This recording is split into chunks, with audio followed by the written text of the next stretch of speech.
Hello, hello, hello, good people.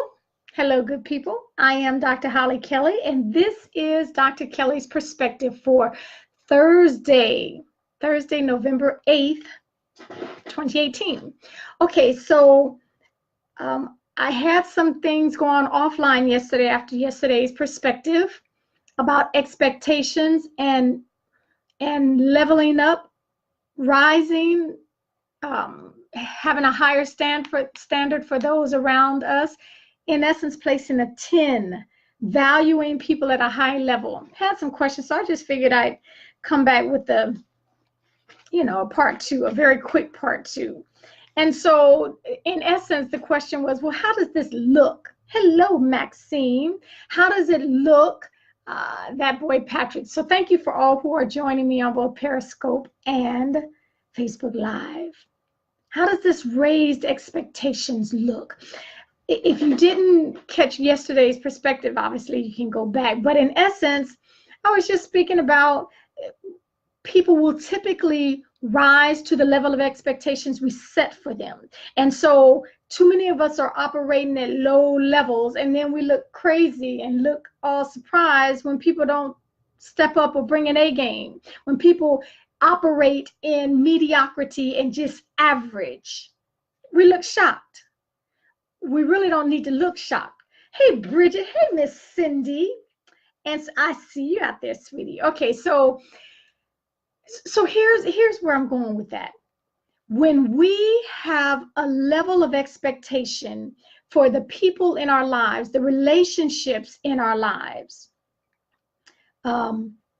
things rise. In high tide, all ships rise. Okay, so we just need to level up, and that looks like if I really value you at a level 10, if I believe in you, if I expect more from you because I really want more from you, because I can see within you, even though you don't believe it yourself, even though you can't see it. We all have blind spots, and sometimes our blind spots are our attributes, our strengths, our giftings and anointings. We can't see that, but others can see it in us. When the level of expectation is higher for us to produce, is higher for us to walk in a state of excellence, we can do that. Hey, Leslie, and happy birthday. Happy birthday to all the Marines out there. This is our birthday season. Hey, Marilyn and Sam. So if I value you at a 10 and I believe in you, I'm going to stop giving you every answer. You ask me a question and just boom, bam, I whip out an answer. No. I believe that you can think things through. I believe that you can figure things out. I believe that you have enough creativity to come up with your own answer. So I'm going to pull back on being, ready answer Hollie. I'm not going to give you an answer every time you ask it without you having to struggle through and think through some things. I recommended it yesterday, and I'm going to tell you, please, you have to. It's Mindset is the book. If you have not read it, if you haven't heard it, listened to it on Audible or ebook, you have to do that. You have to do that. So I'm not going to supply you with the answers, even though that may keep me in the high spot, because everybody has to come to me for the answers, and I'm the go-to woman. And you want to answer, go to him. He knows all. He'll just give it to you right away. Girl, you don't have to look that stuff up. Just go to so-and-so, go to Sam, go to Elliot. He got the answers. Okay, even though that feels good, that sounds good, that tickles our little fancy, we're not helping those. When you mandate them to do the thinking, to be creative enough, they will rise to the occasion. And it's not, oh my goodness, she's so mean. She used to do. No, I'm expecting more of you because you can deliver more. I've allowed you to stay at this low level, and shame on me. How dare I? You have a functioning, active, creative. I've watched you outside working with the young people. I've watched you working with the new hires. You explain things beautifully to them. So guess what? No, I'll give you the answer after you come back and I see the struggle, and struggle is good. Hey, Tanya.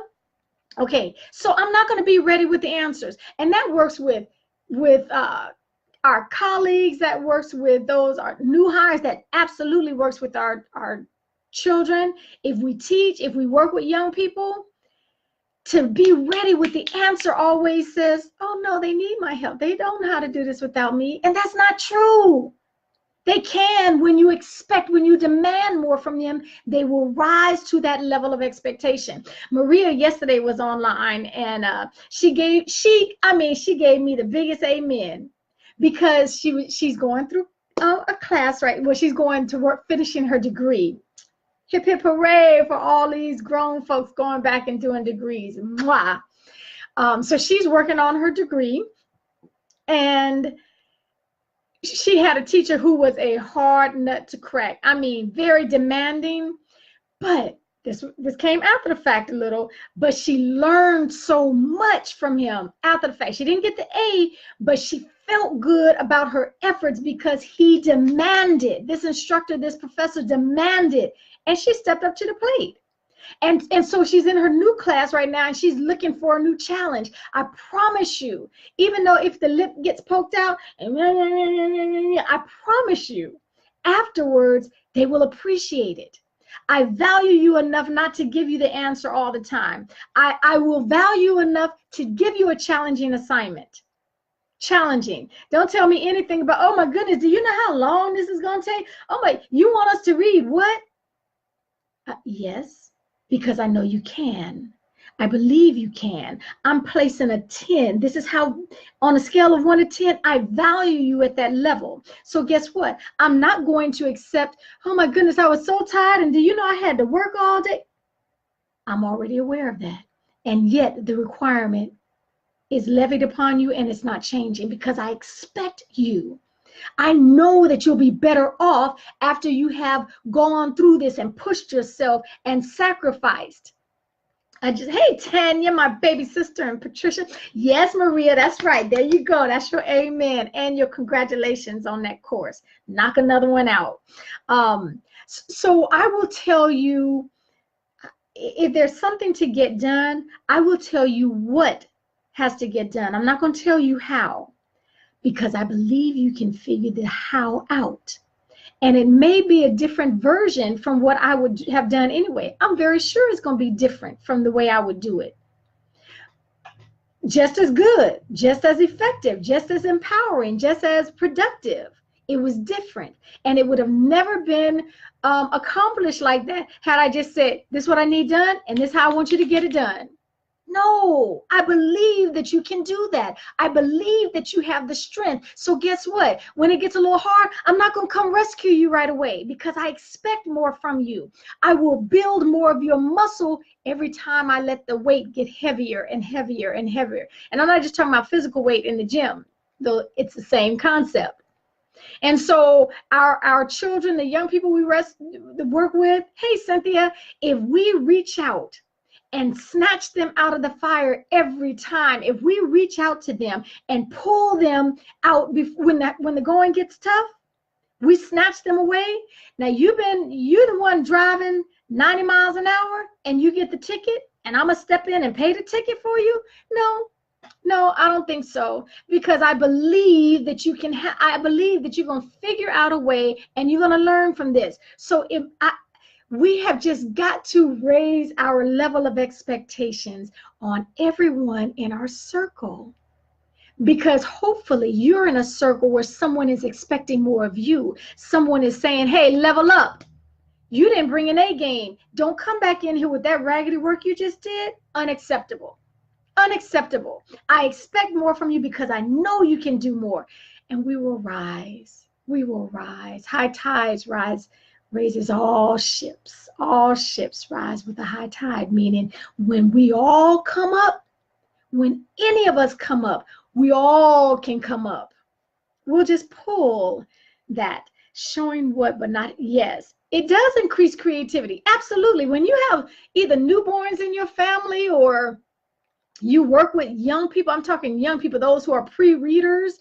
That's why it's important to read to young children, read to them. We pop out an iPod or an iPad or, a computer game so quickly. If I see the big bad wolf, I don't have to create the big bad wolf in my mind. If I'm reading the story and the story is descriptive and telling about all the dark trees and the trees came alive, and okay, you have to think about how that looks. If I pop out a computer and it's already done for me, you're stifling creativity. They don't have to think. They don't have to create that story. They don't have to create the beautiful metals and the gorgeous flowers that surrounded her like a halo. Okay, so the same concept. I'm not going to give it to you as easily. Okay, now I need to close my little mouth because I said this is going to be a short version, and I went longer. Hey, Miss Mary, mwah, to you, and thank you for joining me. Listen, I just want us, I'll say it and end up. Expect more. Don't even let it be an option to think that they can't give. Oh my goodness, how'd you do that? I never contemplated that you couldn't. I expected you to do that. I knew you could. They'll meet our expectations when we raise them. Until next time, take real good care of yourself. Share the video and expect more from somebody today.